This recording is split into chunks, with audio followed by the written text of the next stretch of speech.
that, but I want to give you a perspective, maybe a 10 or 12-year-old. Certainly he was wise beyond any education. He had really good street smarts. He didn't need Bitcoin and electronic payment systems and all that. He knew how to run a business. And I got a couple comments about that I'll get to in just a minute. Tough guy, Uncle Al, in case you didn't know that. The man was fearless, but he backed it up. I'll give you just a couple of stories. He took no prisoners, okay? His little grocery store, Baker's Handy Food Store, had a big fruit stand out in front. I got a little more to say about that as well. But he caught somebody stealing an apple.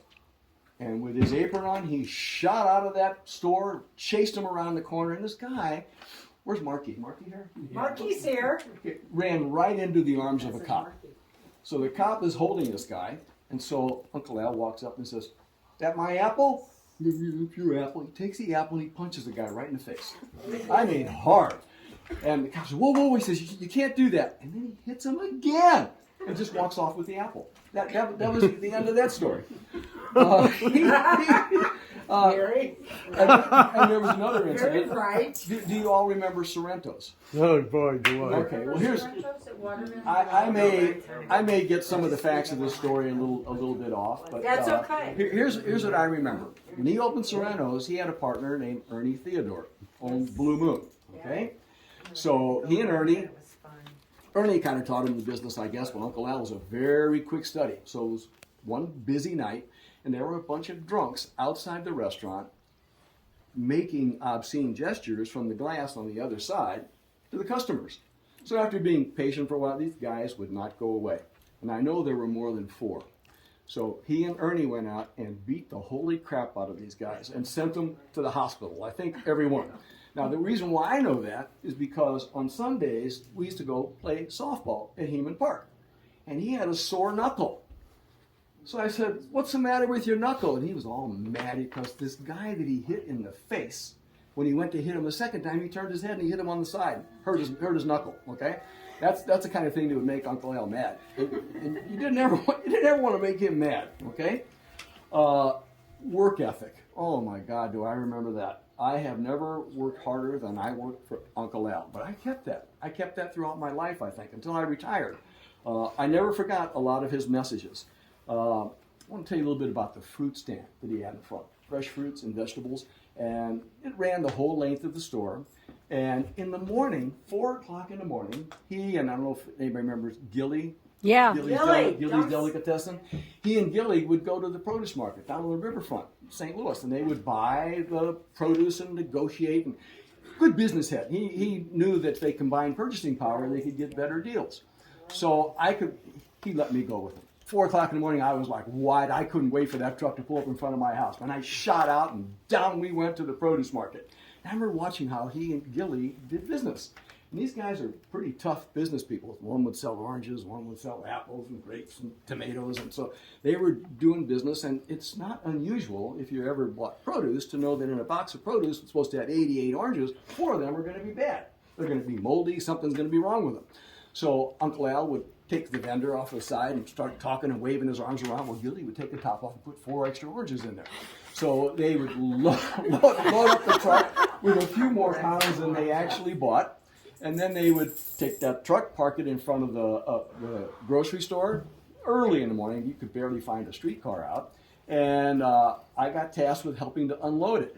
So I got to tell you, unloading that truck, I'm a little skinny-year-old, 10, 12-year-old kid. And the heaviest thing on that truck were 100-pound sacks of potatoes. So Uncle Al had no sympathy, okay? You work for me, you get 50 cents an hour, you better earn it. I had to drag those potatoes off of the truck. I used to drag them down towards the cooler inside the grocery store. And where the deli counter or the meat counter met the checkout counter, it was a very narrow thing that potatoes would not get through. So I'm struggling with that. I'm picking up the bottom. I got it barely on the crease, and then I'd kind of fold it over the top, and Uncle Al just let me do that. You know, all the sacks of potatoes that I could. My arms are kind of fatiguing and shaking like that. So maybe the second summer, I was able to pick those darn potatoes up. Picked them up by the two, we call them the ears, picked up the sack, and I was able to do that. Uncle Al had this, and if you ever worked for Uncle Al, you don't want the Al Baker stare. Okay? The Al Baker stare will send shivers up your spine. Okay? So that's if you're on the losing end of the Al Baker stare. But every once in a while, that Al Baker stare is accompanied by a smile just like that. And you see that little smile, and you knew that you had made it big time. Okay? So he taught me the most important thing is don't ever stand around. Never. I don't want to see you standing around. Keep moving. I kept moving. Okay, if I had nothing to do, I kept moving. Okay, but he used to watch me. He admired that I kept moving. And he pointed out one day that anytime I go in that cooler, I had to think about what I was doing. He said, Barry, Babe, he called me. Babe, calls everybody Babe, right? He said, I had an engineer come out and he told me that every time I opened that cooler door, it cost me a nickel.